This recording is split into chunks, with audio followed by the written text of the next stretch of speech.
स्वागत है साथियों आपका अपना YouTube channel public technical study में। आज का जो स्टैंडर्ड स्टडी वीडियो का टॉपिक है what is three phase induction motor. Three phase induction motor क्या होती है, advantage plus disadvantage of three phase induction motor. यदि आप थ्री फेज इंडक्शन मोटर के विषय में महत्वपूर्ण जानकारी प्राप्त करना चाहते हैं तो इस वीडियो को पूरा देखिए।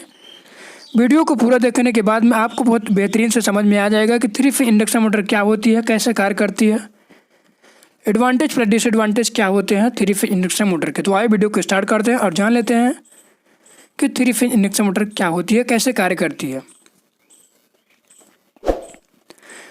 थ्री फेज इंडक्शन मोटर किसे कहते हैं? Three phase induction motor, three phase induction motor एक डीसी मोटर है जो डायरेक्ट करंट पे कार्य करती है। अब देखिए point number 1, three phase induction motor का कार्य सिद्धांत भी थ्री फेज ट्रांसफार्मर की तरह ही होता है। थ्री फेज इंडक्शन मोटर का कार्य सिद्धांत भी थ्री फेज ट्रांसफार्मर की तरह ही होता है, विद्युत चुम्बकीय प्रेरण के नियमों पर आधारित है। थ्री फेज इंडक्शन मोटर का कार्य सिद्धांत विद्युत चुम्बकीय प्रेरण के सिद्धांत पर आधारित है, नियमों पर आधारित होता है। जिस प्रकार से थ्री फेज ट्रांसफार्मर का नियम विद्युत चुम्बकीय प्रेरण के सिद्धांत पर आधारित रहता है। पॉइंट नंबर 2, लेकिन अंतर इतना होता है कि थ्री फेज इंडक्शन मोटर की सेकेंडरी कॉइल यानी कि रोटर रोटेट करता है, जबकि थ्री फेज ट्रांसफार्मर का सेकेंडरी कॉइल फिक्स रहता है यानी स्थिर रहता है। ये डिफरेंस होते हैं थ्री फेज इंडक्शन मोटर और थ्री फेज ट्रांसफार्मर में। पॉइंट नंबर 3, जैसे ट्रांसफार्मर में पावर का ट्रांसफर प्राइमरी कॉइल से सेकेंडरी कॉइल में प्रेरण के द्वारा होता है, ठीक उसी प्रकार से इंडक्शन मोटर में भी पावर का ट्रांसफर स्टेटर से रोटर में प्रेरण के द्वारा ही होता है। Point number 4, three phase induction motor में टॉर्क जनरेट यानी टॉर्क के उत्पन्न होने के कारण three phase induction motor dynamic होती है यानी गतिशील होती है। पॉइंट नंबर 5, इंडक्शन मोटर का स्टेटर, इंडक्शन मोटर का स्टेटर या इंडक्शन मोटर में लगे स्टेटर सिलिकॉन की पत्तियों को संगठित करके बनाई जाती है।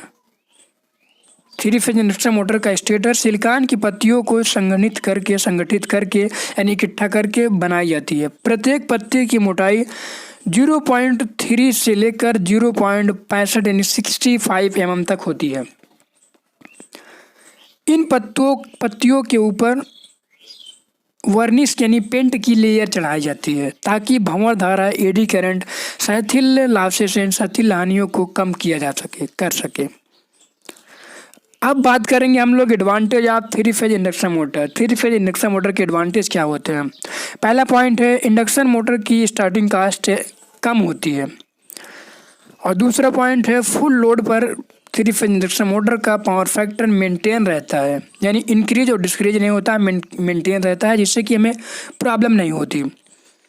तीसरा पॉइंट है फुल लोड पर थ्री फेज इंडक्शन मोटर की इफिशियंसी हाई होती है। पॉइंट नंबर 4 है थ्री फेज इंडक्शन मोटर में ब्रश नहीं लगे होते हैं, जिससे स्पार्किंग की समस्या नहीं होती। जब मोटर में ब्रश नहीं होते तो उसमें स्पार्किंग नहीं होती है।